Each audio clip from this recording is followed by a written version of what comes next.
también es importante mencionar que en estos tiempos es curioso cómo quieren hacer electoral particularmente todo, ¿no? Hoy vemos que todo es electoral. Ningún chile les embona, todo aparentemente es una situación que simple y sencillamente se ve y se siente, sí, se ve y se siente completamente política. Y en este caso, mis amigos, hablando de cosas políticas, hoy leo, hoy leo con mucha atención lo que ocurre con algunos medios de comunicación, particularmente aquellos que hablan sobre romper el pacto.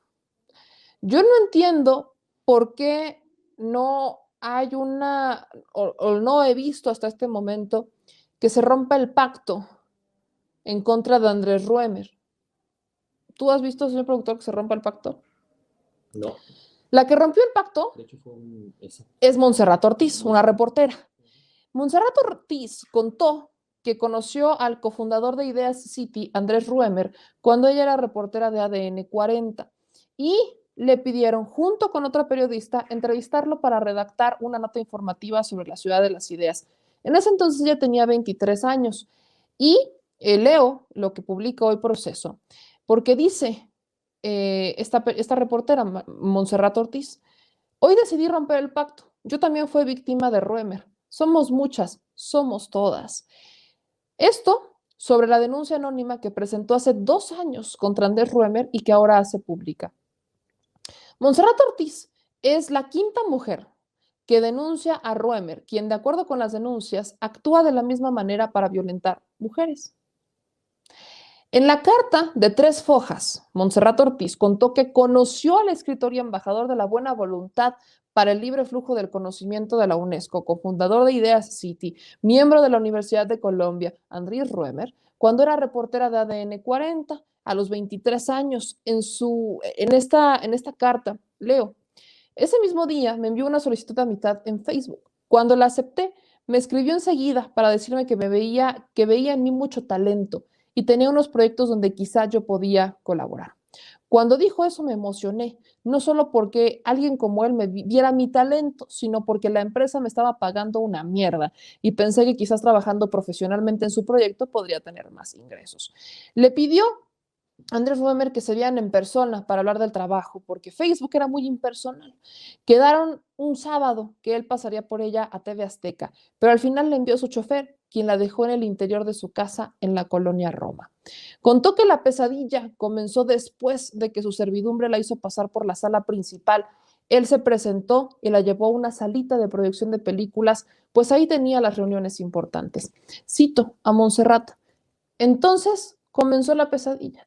De pronto estábamos solos, su personal doméstico se había ido de la casa y no había nadie más que él y yo. Primero comenzó a hablar de trabajo, me preguntó cuánto me pagaban en ADN 40. Es una broma, dijo cuando le respondí, conmigo vas a crecer mucho más.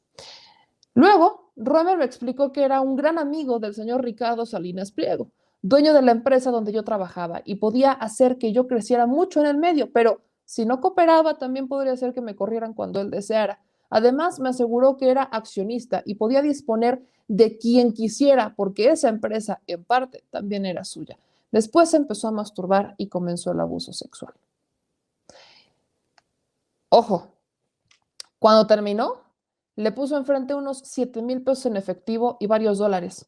Le dijo que con eso quería que se comprara un vestido caro para volverlo a ver. Dice Montserrat que no se lo dijo a nadie porque en ese momento pensó que todo había sido su culpa. Se sintió culpable por llevar vestido y por ir a su casa. Se sintió culpable por permitirle dejarla engañar como una novata. Se sintió culpable por entrar a laborar en un sector lleno de mucha mierda como él. Me sentí culpable porque sabía que eso le iba a romper el corazón a mi familia si llegaban a enterarse. Después de eso, le siguió escribiendo. Al principio ya era cortante porque pensaba que si no le contestara, llamaría a recursos humanos en cualquier momento para ofrecerle firmar su renuncia. Después comenzó a dejarlo en visto hasta que se hartó y dejó de enviarle mensajes. Solo hablé de esto con la que era mi jefa entonces, aunque sin detalles, lo hice porque en el canal había un montón de coberturas que requerían entrevistar al señor personalmente y yo no tenía ganas de verle la cara otra vez. Ella dejó de ponerme esas notas. No fue mi culpa. Contó que decidió hablar ahora porque creció como mujer y ser humano y entendió que esa agresión no fue culpa suya. Montserrat Ortiz, de hecho, les comparto, ¿no? Aquí está la carta, bueno, ahí tenemos estas imágenes, ¿no? De quién es la que está denunciando y quién es Andrés Roemer, ¿no? Para que los ubiquen particularmente. Esta carta que ya está en Twitter, ¿no? Está de hecho desde ayer, desde la página Periodistas Unidas Mexicanas, comparte oficialmente su testimonio. Hablamos de también 5 mujeres que han señalado a Andrés Roemer como un presunto violador, y lo voy a decir como lo mencioné en el caso de Félix Salgado Macedonio, un presunto violador. Y Andrés Roemer no ha dicho realmente nada. No se ha posicionado tampoco Andrés Roemer, no ha dicho absolutamente nada Andrés Roemer, pero yo sí veo cómo es que hay muchas personas que hoy están y hoy insisten mucho con el caso de Félix Salgado Macedonio, y esas mismas personas que cuestionan a Morena y que cuestionan a Félix Salgado Macedonio, pues no he visto que se estén sumando para romper el pacto en contra de Andrés Ruemer. Exactamente es una circunstancia similar, solo que el señor no está buscando no está buscando una candidatura, no está buscando ser gobernador, ¿no? Quizás por eso no se dice nada, quizás por eso no es tan importante el caso de Andrés Ruemer. Pero, ¿por qué no sería importante? Lamentablemente, cuando estamos en medios de comunicación o se habla mucho del medio, medios de comunicación, televisión y radio, muchas mujeres vivimos eso. Yo hace no mucho cuestionaba a Vicente Serrano y le decía, eh, las cosas para las mujeres, trabajar en medios, son distintas para un hombre. ¿Por qué? Porque a una le piden que use vestidos con falda corta, entallados, para que las piernas se luzcan en las tomas. Se pide que usen escotes pronunciados, para que a la hora de que hagan las tomas exista un distractor que mantenga a la audiencia viendo, no la información, no lo que dice la reportera o lo que se está hablando en el medio que sea, entretenimiento, no, para que se le queden viendo, para que mantengan la tele prendida, para que mantengan el espacio y estén viendo, nada más. Porque lo único que les interesa es mantener captiva a la audiencia, no por el contenido, sino por lo que está viendo.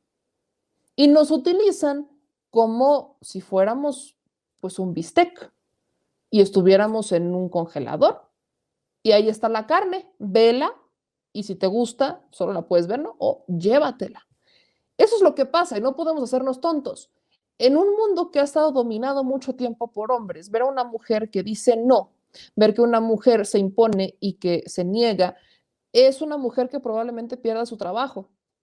Hoy por hoy, ya en tiempos más cercanos, el que una mujer tenga hijos y los lleve a trabajar es un escándalo. ¿Cómo traen a los niños a trabajar acá? ¿Cómo se les ocurre? Siempre he mencionado que nunca vamos a llegar a una equidad real en tema laboral mientras las madres no puedan llevar a sus hijos al trabajo y tener un espacio en donde dejarlos, y mientras se piense que los padres no tienen que estar con la familia. Mientras tengamos esa percepción, las mujeres vamos a seguir ganando menos porque es más caro contratar mujeres, porque vamos a pedir más tiempos, porque vamos a tener vamos a pedir los tiempos de embarazo, ¿no? De maternidad, licencia de maternidad, sale caro, porque es muy probable que las mujeres eventualmente decidamos y pongamos primero a la familia que al trabajo, etcétera. Es caro que una mujer sea directiva, es caro tener una empleada que sea mujer y que sea madre, peor todavía.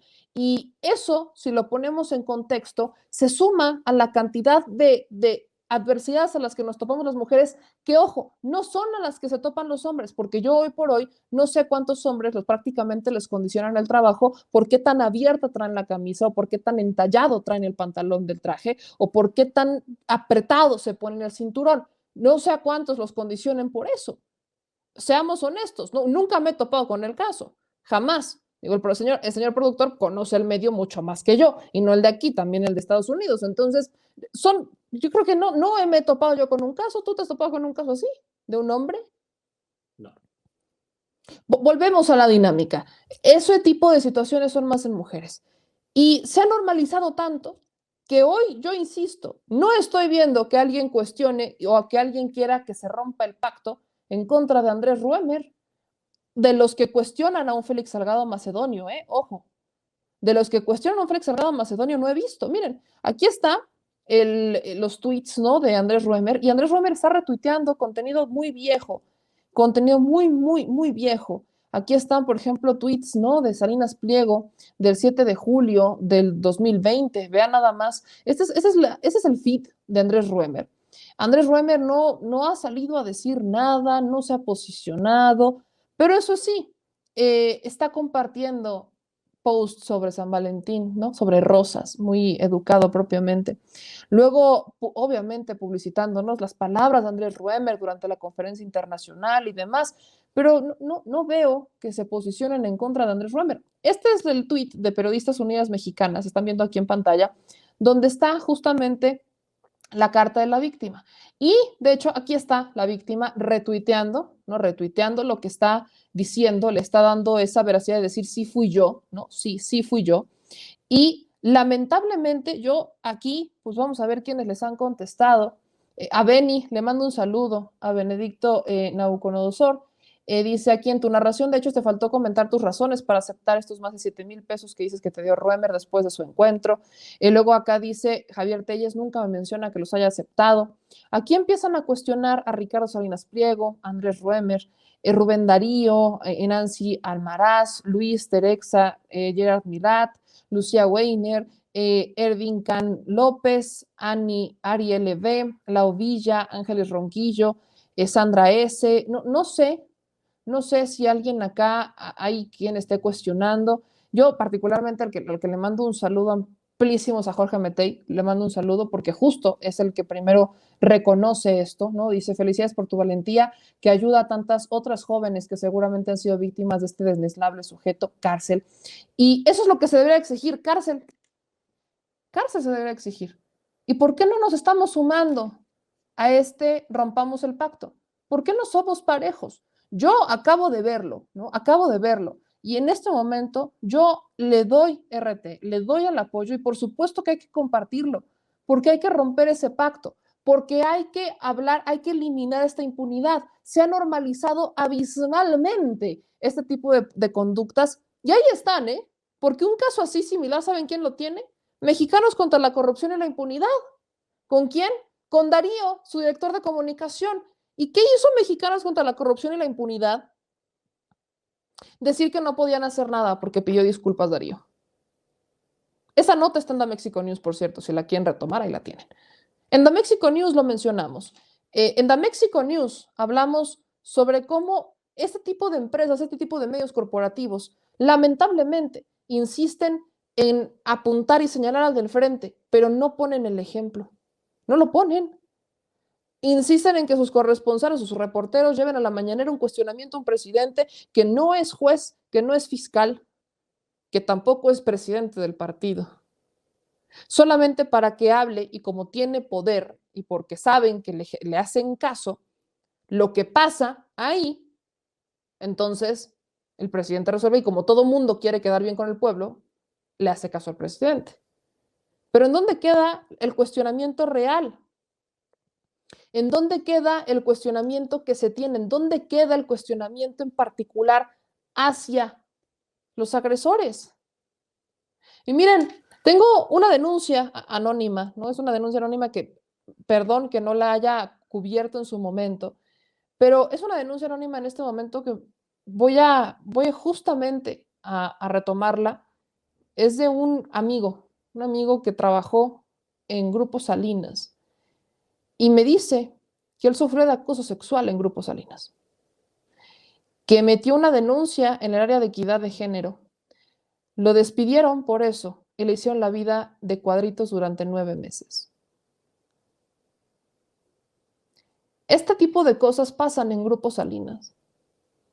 Mientras los reporteros y los medios de comunicación, los programas, los periodistas, los comunicadores de este medio de comunicación le exigen al presidente que rompa el pacto, pero también avalan que dentro de su empresa se den abusos o acosos sexuales. Y ojo, que este es caso de un hombre.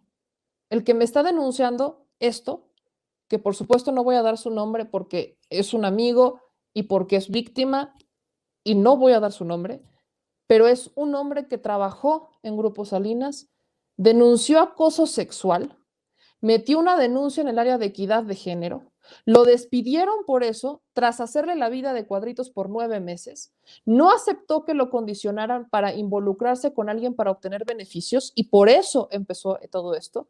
Cuando denunció se le fueron encima los directores, tuvo que mandar una carta a Ricardo Salinas Pliego y después lo corrieron. Hoy está desempleado y buscando trabajo. Y yo, por supuesto, vamos a publicar esta nota, yo me comprometo particularmente a que esta nota la vamos a publicar para darle esa visualización, para que nos mande, si nos puede mandar la carta, para que obviamente censurando o quitando los datos personales para que no se vea, pero le vamos a dar vamos a darle esa visibilización, porque lamentablemente esto pasa mientras exigen que se rompa el pacto. Nos dice aquí que cuando lo despidieron lo obligaron a firmar su renuncia y si no lo amenazaron con que no iba a volver a trabajar en su vida y le pusieron 2 policías en el pasillo. Eso pasa en Grupo Salinas. Vamos a darle seguimiento a esta denuncia. Hay que visibilizarla. Aquí ya hicimos un primer avistamiento de la situación, pero vamos a darle ese seguimiento porque esto está pasando.